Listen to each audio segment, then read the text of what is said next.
სურს რომ ყველა კათოლიკეს მიუსამძიმრო და არა მარტო კათოლიკეებს მთლიანად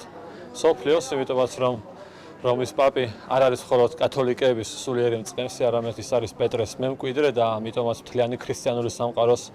სულიერი მწყემსი, ამიტომაც ვიზიარებ ყველას მწუხარებას.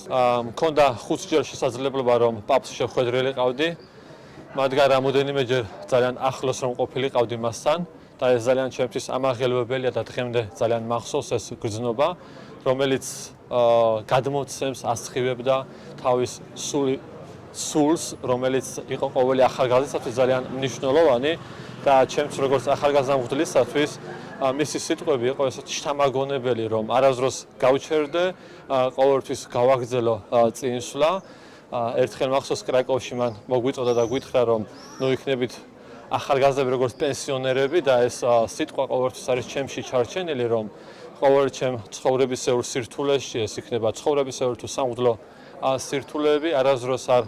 გავყვე წუწუნს, არამედ როგორც ახალგაზრდა ყოველთვის წამოვდგე და გავაგრძელო გზა, ასე რომ მას ძალიან დიდი მადლობა და ვლოცულობ მისთვის მთლიანად ჩემს სამრევლოსთან ერთად.